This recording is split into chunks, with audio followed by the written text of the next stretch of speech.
The coronavirus pandemic has raised many questions across the board, but here at the Bozeman Airport, they are finding answers, despite things being a bit quiet. I'm Cody Boyer here with that story. Anaconda has completed its Superfund negotiations and is ready to clean up the town and revitalize its economy. Essential workers have to be at work now more than ever. But where do their children go with schools and child care facilities closed? I'm Annie Johnson, and I'll have that full story coming up.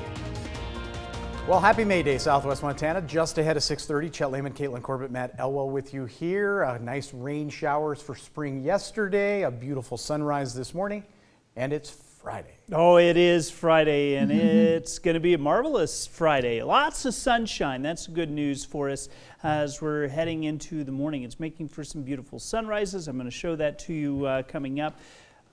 Again, I just got another message from somebody about a sunrise. So send them it's in. Coming. Yeah, do it. Temperatures into the 30s and 40s this morning. Lots of sunshine expected. We do have a little bit of cloud cover in place that's keeping the temperatures into the 40s here in Bozeman. That's a beautiful shot as well. Temperatures are going to warm up near the 60-degree mark. We do have some rain chances in the weekend forecast. We're going to break it all down for you coming up in just a few minutes.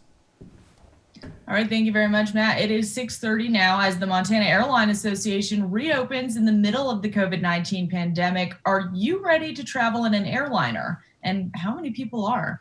MTN's Cody Boyer paid a visit to Bozeman Yellowstone International Airport to find out what managers there see in the facility's future. During this pandemic, there have been more questions than answers. If you take one quick look around, one thing you'll notice for sure, things have been a lot quieter these days here. However, that's something that the director here has started to grow used to in hopes that there's a light at the end of the runway. Much like society in general, we'll see many changes. To Bozeman Airport Director Brian Sprenger, you can almost hear a pin drop on the tarmac. We're down, 70% in business jet traffic. We're down 95% in passengers. That leads to a big question. Will flying ever be the same? We will probably see seats in airlines restricting access to center seats. Some airlines are starting to require masks. Like JetBlue, which flashback to January. That's when Sprenger joined others in announcing nonstop summer and winter flights to JFK and Boston. Now that plan isn't set to taxi to the runway for a bit longer. We expect that almost all of our nonstop service to the East Coast will probably not operate this summer. Bozeman Chamber of Commerce President and CEO Daryl Schlem adds more questions have pondered a possible connection, the airport to COVID-19's local origin. You look at Matt Keller's report, it's not. It's going to show, I think his numbers, that somewhere around 75% of this was caused by us traveling for spring break. It wasn't the university, it wasn't the airline. We will probably see $500 million of negative impact on the local economy because of the lack of air travel through the airport. Sprenger is hopeful that these quiet terminals will rebound positively, but that leads to his own question: when? We will get through this. Our big question is when does that start? At the Bozeman Yellowstone International Airport, Cody Boyer, MTN News. Shifting gears now at 6:32, this has been a time of uncertainty and stress for a lot of people. MTN's Annie Johnson has a report on several nonprofits that want to make sure essential workers do not have to worry about childcare.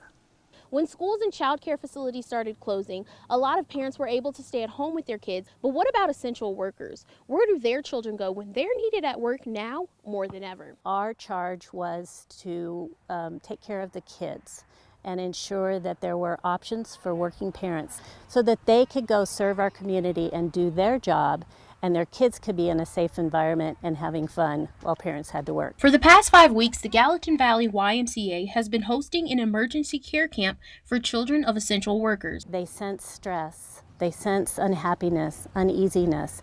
And I think this program has been a godsend for them because it's been consistency for them. It's been people who nurture and care for them every day. And the program has been just as rewarding for the staff as it has been for the children. In a time of sadness, we get to see these kids laughing and having fun and having an enriching day. And it is the most fulfilling thing that you can do. And the parents never have to worry about the cost of the camp because of partnerships with organizations like United Way, who has a lot of confidence in community support. We know the need is only going to increase with parents going back to work in the next week or two. And so our question for the community right now is, can we stand together, pitch in financially, pitch in and help each other out with making these childcare programs available to all kinds of families. And for both nonprofits, it's all about the community. Regardless of whether anyone has a child or not, we're seeing how taking care of children in our communities, taking care of parents in our communities affects all of us. Reporting in Gallatin County, Annie Johnson, MTN News. Now, in addition to childcare concerns, a lot of parents are wondering about summer camps this year and if those will even be possible. Normally, summer camps are a great way for kids to still be active and learn while they are out of school, and a great childcare option for parents while they're at work. MTN News spoke with a summer camp director who says at this point it's a wait-and-see game. We're waiting for the American Camp Association and the CDC to come out with their summer camp guidelines, which we hope will be available to all the summer camps before May 15th. So we're still holding out for those guidelines, and then that will direct us into what kind of procedures we need to have in place. By the way, in the end, it's up to the programs to decide to cancel or continue their camps based on the recommendations from the state. Well, the first coronavirus case has shown up in Fergus County, that's in central Montana, and it includes Lewistown. One more case in Park County, that brings the total there to 8. According to the state health department, things are holding steady everywhere else. So with those 2 new cases in the last 24 hours, it's a total of 453 in the state. Almost 14,000 people have been tested and 5 people are in the hospital right now.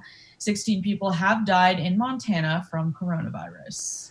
Shifting away from coronavirus for a minute to a longtime topic west of the divide, the cleanup of toxic mine waste. City of Anaconda is seeing some light at the end of that tunnel when it comes to Superfund cleanup status. MTN's John Amy picks up the story. It's been a long time in the making, but Anaconda has reached a deal with the Atlantic Richfield Company to clean up a century's worth of smelter contamination from the city. It's huge. It's been a lot of work. It's 40 years coming. I wish this would have been approached 30 years ago.